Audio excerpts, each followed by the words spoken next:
For those of you who are joining us right now, whether through Apple Podcasts, YouTube, or Spotify, I am Frank. I am the co-host of Reid on the Record podcast, and joining me is Dan, and uh, I'm the one of the senior instructors at Reid's, and that. So Frank and I will be addressing issues that we hope to make your job as an investigator easier and help you along. Okay. Dan. What do we have planned today? We're going to be talking about the settings for our interviews and interrogations. In specifics, the room setting, our suggestions as far as number of people in the room, chair arrangement, and why we recommend certain things. And that's the thing that we're going to talk about too, is that ours are recommendations. They're not absolutes. And we're going to talk about why certain things do work, why certain things may not work in that. So, Well, as they say, a good director always sets the stage just right. As I like to say in the seminars, we want to have all of our chess pieces in the strongest possible position before we make a push to take the middle of the board. And if you were to take our seminars or if you have read our books out there, there is a concept in Reid and it's called a controlled and uncontrolled environment. So if you could kind of turn your mind's eye for just a little bit and just imagine a formal controlled environment, I will have a slide up and you can see our recommendations on a formal controlled environment. But if you could think of your classic interview and interrogation room, it's going to be somewhat of a bland room. Right, Dan? We don't want any pictures up or affixments you tried anywhere. it right. No pictures up, colors, just neutral colors. There really isn't going to be anything. People ask us that, well, is there certain colors that are going to be to your advantage, or do you want the room hot, cold, and that? You want it comfortable. You want it somewhat where it's easy for people to be in that room. You're not trying to shock people in any way, but make it comfortable. Exactly, yes. And we're not trying to shock, we're not trying to pressure. But another reason Yeah. why we don't want things up there that's going to kind of draw your eye over here, draw your, attention somewhere. The simpler, the better. Exactly. The simpler, the better. But also, we don't want any distractors, right? If there's Right. a nice picture up here, if you ask me a question that I don't like, I may be able to look at the picture and just kind of distract myself a little bit. I don't know if you've ever, A yeah. quick story on distractors. I had an investigator many years ago tell me about his room setting. And he says on his desk in that room where he talks to people, he's a homicide investigator. He had a cigarette lighter. And at the time, smoking, they allowed people to smoke in that. But the cigarette lighter that he had on his desk was a small replica of an electric chair. Where if you can picture What? the electric chairs from those old movies where that cap that went on their head, that was where you put the cigarette and you push a button and you zzz, and it light up the cigarette. Having that in that room when you're interrogating or talking to homicide suspects could be a big deterrent. And it was a neat thing to have. I wish I could have found where we got it, but you want to avoid stuff like that at all costs. So my number one question about the lighter was it electric? Was it an electric lighter or was it gas? I It guess was is my gas. It number. was It gas. was Yeah, yeah. gas. But Yeah. it Could have was been like a something. car He said, lighter on it. Yeah, kind of yeah, yeah, complete the ensemble of horror there. right, Just yeah, absolute terror. Well, we would call that a reminder of consequences, is what it right. is. I imagine And the room so. should not be that way. As Frank was saying, is that we want to be very plain, simple, in that, and we want to talk about too the furniture arrangement in the room. I think that's important to first of all address.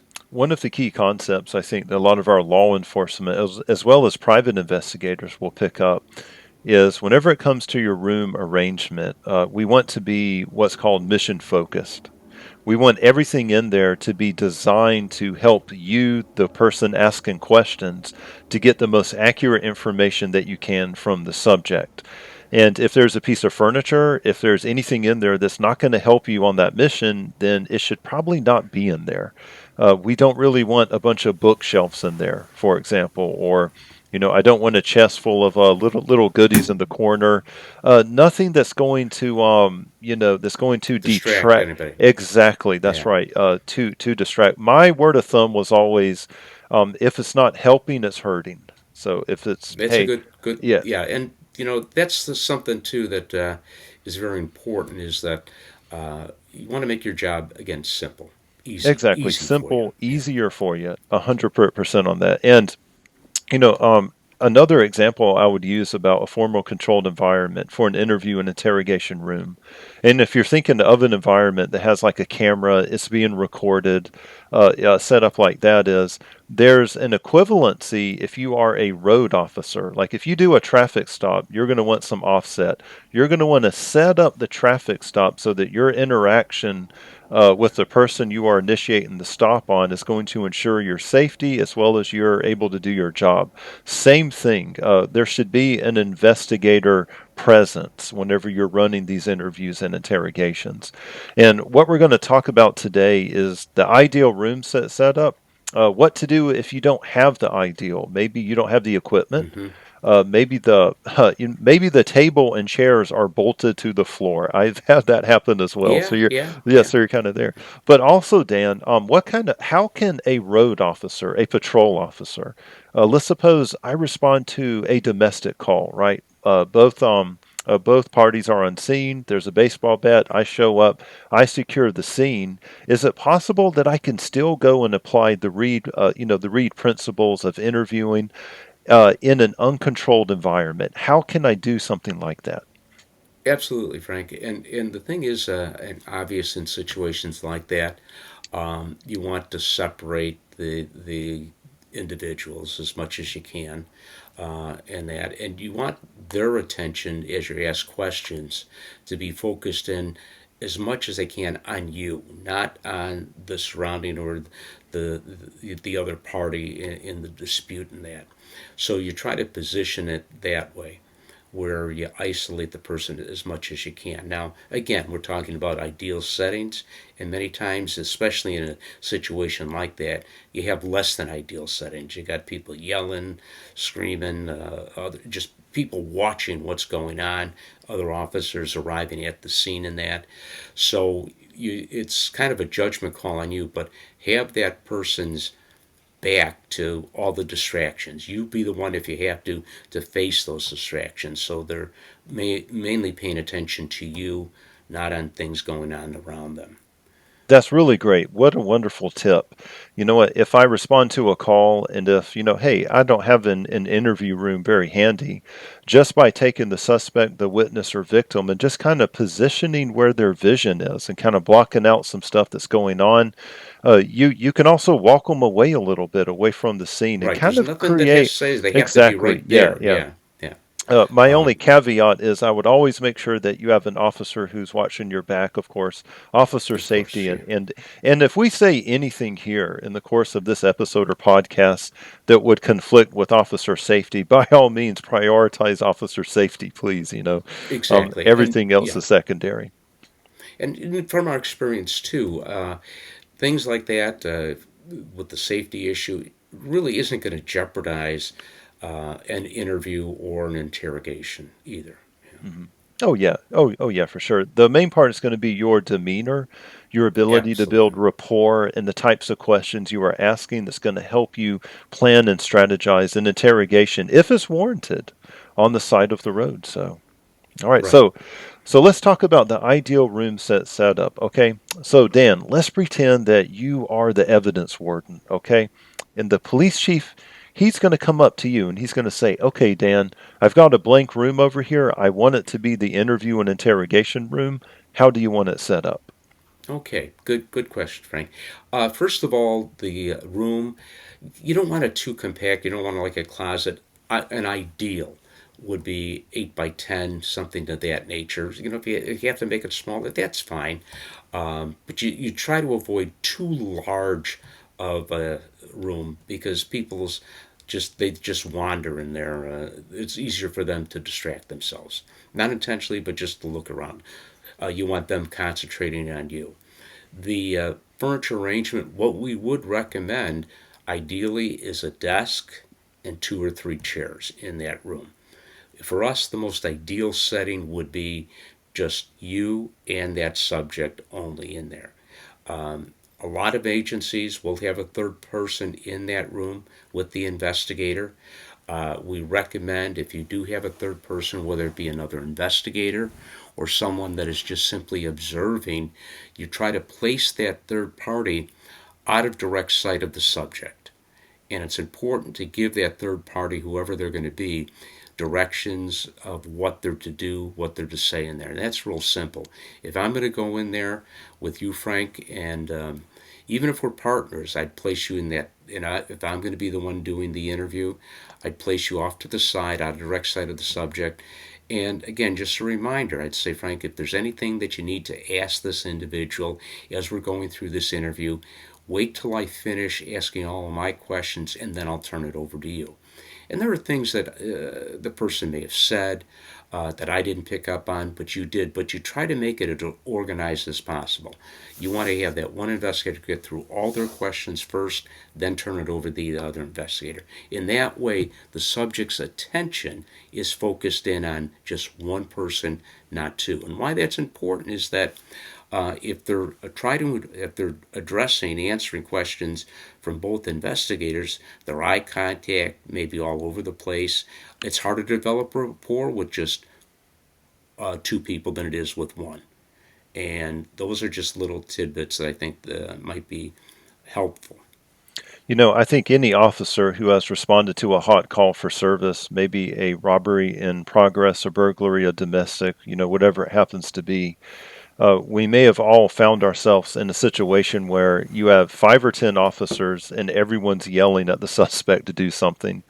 Yeah, And one of them is yelling for the suspect to lay down. The other person is yelling them to back away, to come forward, and even the suspect can get kind of confused sometimes. And absolutely. oh Yeah. yeah, and Dan and myself have seen the same dynamics play out in these interview rooms. You could have 2 investigators or even 3 investigators. And something that I like to teach to the people who are taking the seminars I teach is you have to be the room boss. If you have someone with some brass and they want to be in the room with you, you have to be the room boss. I mean, your brass, most likely, it's not going to be their name on the affidavit. It's going to be your name on it. So we have to get used to saying, hey, I'd love for you to be in there with me. If you could sit over here. And if you have anything to say, if you could stand up, if you could give me a signal, I will walk outside and we can confer and I'll go back in. But one thing that we have to watch for, all of my room bosses out there, is you don't want to be perceived by the suspect as having less authority than somebody else in the room Exactly. with you. Yeah. Yeah, yeah. Right. And you're Mhm. the one in control in that room, and they need to understand that. And because some people will play off of individuals in the room. 100%. That's right. I have seen it firsthand. They will laugh at Dan's joke. They will not laugh at Frank's joke, or vice versa, is Well, what they'll yeah, do. one's funny, one's not funny, Frank. Exactly. So, We'll leave it to our listeners to determine which yeah, one. That would be a good poll, actually, is what it would yeah, be. yeah. But yeah, and a lot of these criminal elements that you'll find in the interview, if we are assessing them, if we have a plan, don't think for 1 minute they don't have a plan and they show up and they're assessing us. We talk about it exactly where we're reading people's behavior in interviews and that. That subject is reading your behavior as well. And that's why you always go in prepared. The more Hmm. confidence you have, the easier that truthful person becomes more relaxed. I'm dealing with a professional. I'm dealing with somebody that knows exactly what they're doing. But also to the deceptive person, it instills in them is that I'm not dealing with somebody that's just doesn't know the time of day. I'm dealing with a professional, and that can unnerve sometimes the deceptive. 100%. And for, Yeah. yes. But again, Frank, with the number of people, if you can, always it's best just to have two. But again, the third person off to the side, out of direct sight. And one of the other things, especially in law enforcement now, where videoing the interview or the interrogation is commonplace. Many jurisdictions, it's the law. You have to do it, and they're certainly expanding. Where investigators have to do that. If the camera is concealed in the room, that is ideal because it doesn't serve as a distraction. Also, from certain aspects. If you can't conceal the camera, it has to be out in plain sight. You should put that off to the side where that person is not just looking straight ahead over your shoulder at that camera. Put it off to the side where they kind of forget about it in there. And it just makes, again, people feel a little bit more comfortable not having to stare into the lens of something like that. And for the record, there are a ton of wonderful, wonderful vendors out there that offer, some recording software and hardware for that very purpose. And not only is the positioning very, very important, but we don't want something that is just absolutely huge, even if it's in a corner. I mean, a lot of these recording Yeah, devices now, it looks like a little glass bubble, and it will be real hidden up there somewhere. So, some really, really cool, some vendors out there. They've got some wonderful products out there for you to go and check out. absolutely. Yeah, Yeah, yeah. really good stuff out there. And right now, if you are looking at the screen, you should see a slide that's popping up right now. O stands for observer. That could be your partner. This can be your translator. And we will be doing a future episode on translators. S stands for subject. Guess who the subject is? Your suspect, your subject, your witness, whoever you've got in there. I stands for you, my friends, the detective, the interviewer, the officer. So TABLE, if anyone can guess what that acronym stands for, that's going to be the table. Is that a trick question? I That didn't know is a there was going trick to be a question. test on this, Frank. There is Yeah, always a test, yeah, especially if you're in certain states and we have to test you. yeah. But with that table, we in our diagram we have the subject seated next to it. What we try to do in our room settings, no matter how it's set up, is I think one of the biggest factors is, if at all possible, try to interview that person or even interrogate them without any kind of barrier between you and them. You have the table off to the side in that room, but when you're directly facing the individual, not over a desk or table, you're going to see more behavior from them, and that could be either truthful or deceptive.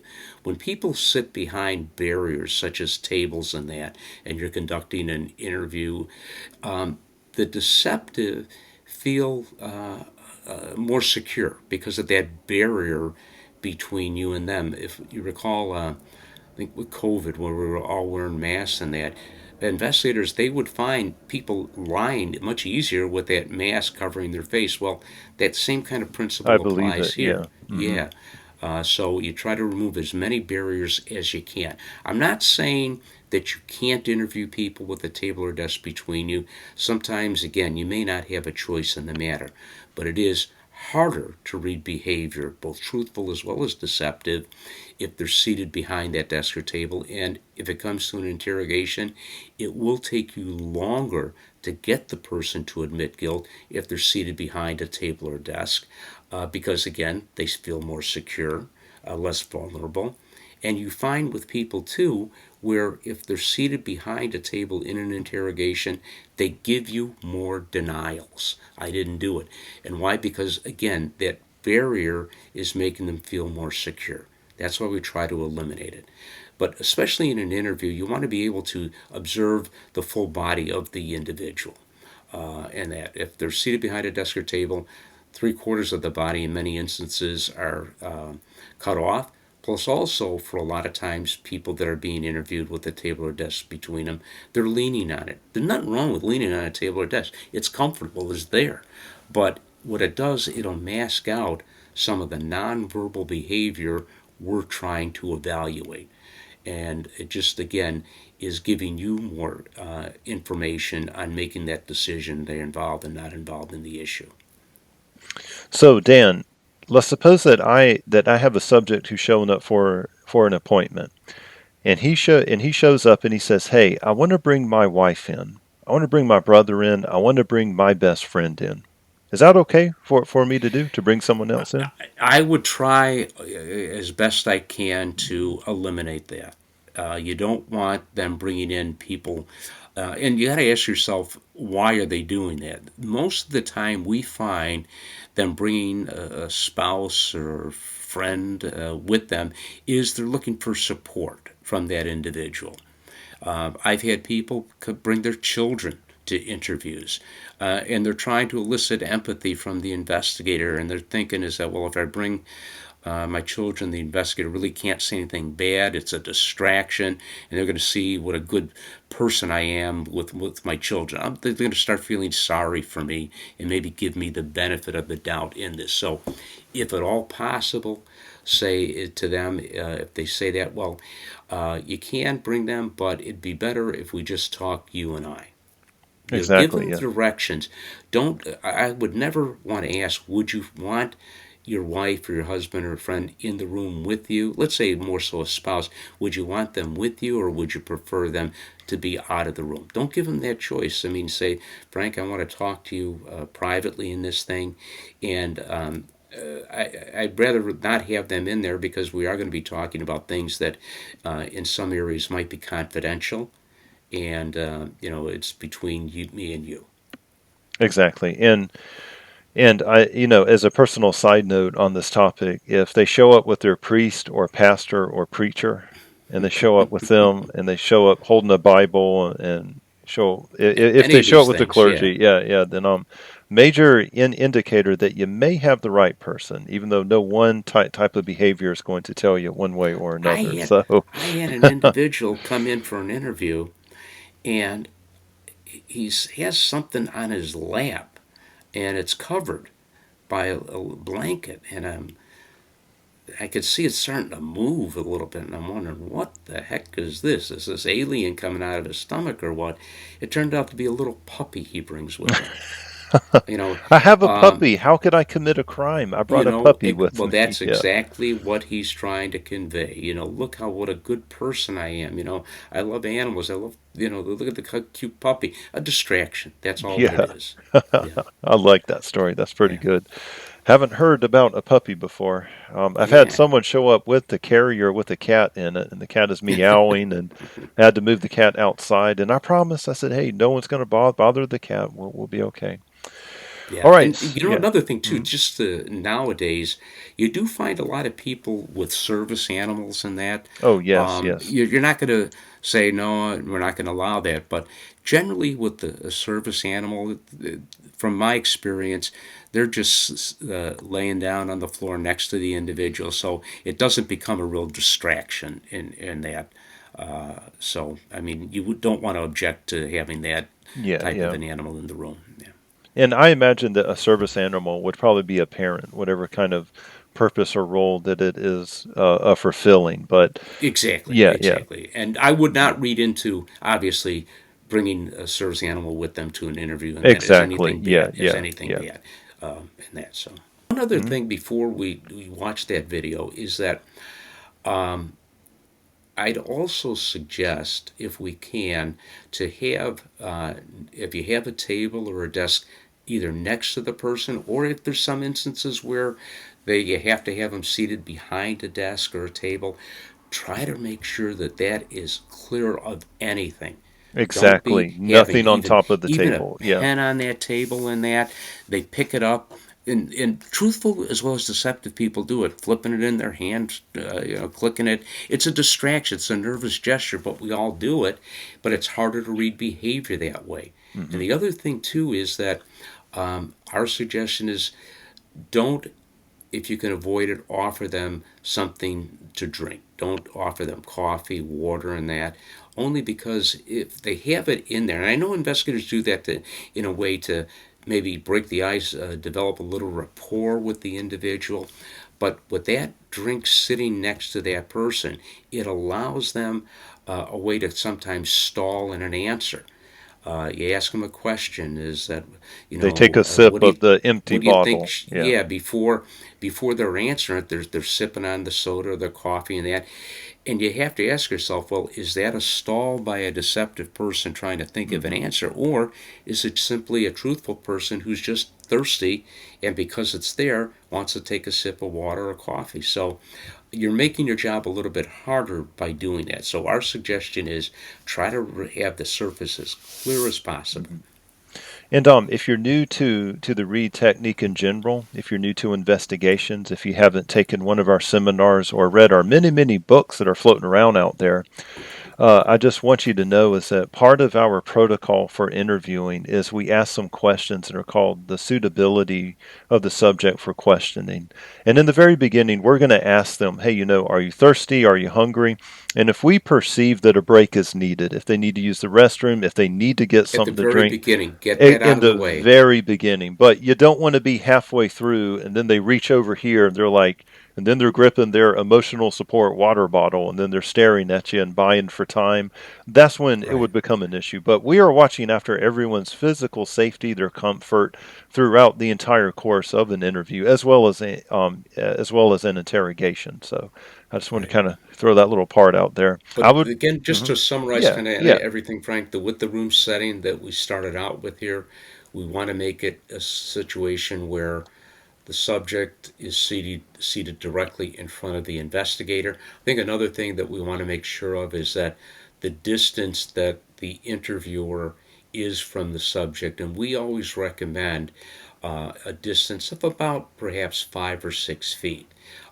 In some scenarios, you see where the investigator is seated in front of the subject, but they're maybe right on top of the person, almost what we call knee to knee.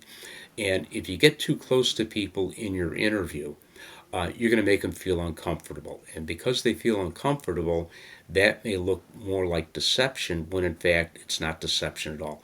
Generally, that distance of about 5 or 6 feet from them is a comfortable distance. Certainly in our culture, it's certainly acceptable in that. Other cultures, the distance may be a little bit shorter, but that 5 or 6 feet gives you a good view of the individual, uh, and that so don't be too close.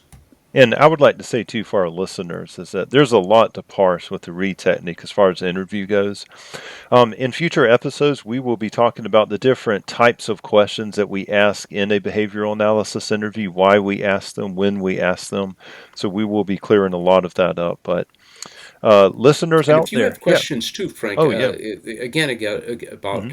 as any of these segments that we bring up about room settings, or more importantly, problems that you face, let's say with Hmm. your interview room, and that Yes, yeah. we'll offer our suggestions as to ways to make it easier for you. So please, again, get back to us with those questions on that. Write us in with that. Read on the record at gmail.com. There will be a link in the show notes as well as in the beginning. It flashed up here on the screen for us. And if you could do us all a favor, if you have enjoyed this episode, if you could like and share it with a friend, share it with a coworker and a colleague, we would really appreciate that. Until then, thank you very much. Thank you.